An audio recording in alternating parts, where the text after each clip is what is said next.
Hi everyone! Good morning!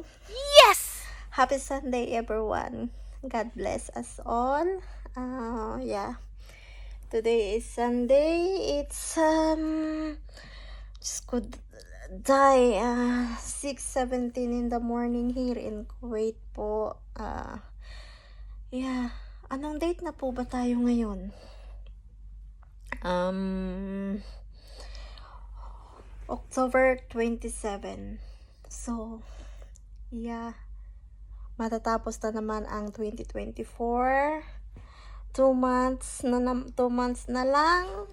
2025 na at magpapasko na naman tayo na malayo sa ating pamilya. Pero sige lang, ganun talaga ang OFW, kailangang magsakripisyo. So, at dahil ako naman po nasanay na po ako na malayo sa aking mga anak. Pero syempre, merong times na malulungkot pa din tayo, lalo na pag mababalitaan natin na may sakit yung ating anak, pag may nararamdaman ka. So, syempre, iisipin pa rin natin yung pamilya na sana malapit tayo sa kanila. So, yan. Magpe-prepare lang po ako kasi tayo ay papasok. Yeah, papasok na po tayo. At ngayon po ay maganda na yung aking pakiramdam. Alhamdulillah, okay na po ako. Hindi na po ako nagsusuka. Hindi na rin ako ELBM. So, hindi na tayo pabalik-balik ng CR at hindi na rin tayo nahihilo. So, yeah. Happy Sunday po. Hi guys! Good morning pa din kasi 11:57 pa ng umaga. Pasensya na kayo, hindi ko na kayo na-update kanina kasi nagmamadali na ang enzyme ninyo na pumasok. Siya nga po pala, nandito ako ngayon sa aking kwarto at tayo po ay naglalabas. So, yun po.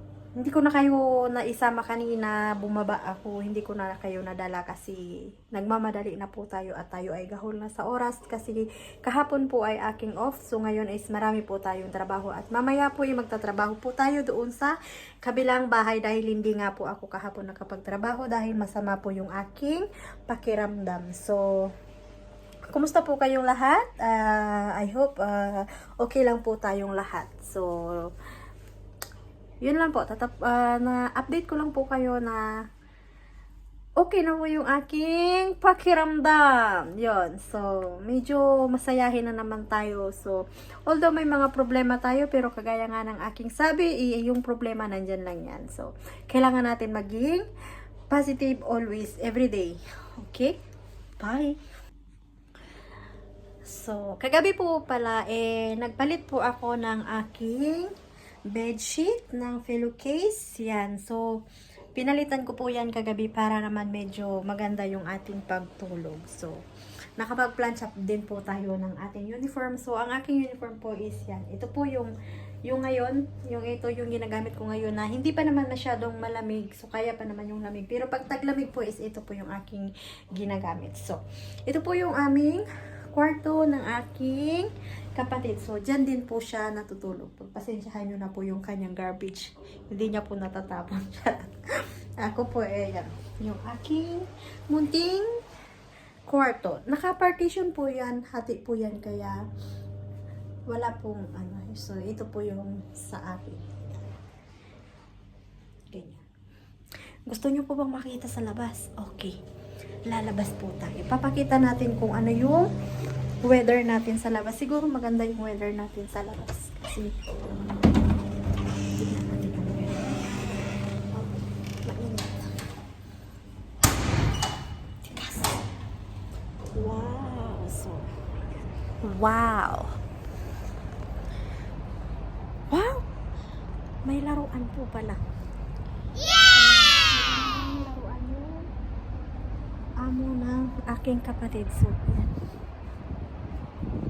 Ito po yung weather natin ngayon. Alhamdulillah, ang ganda ng weather!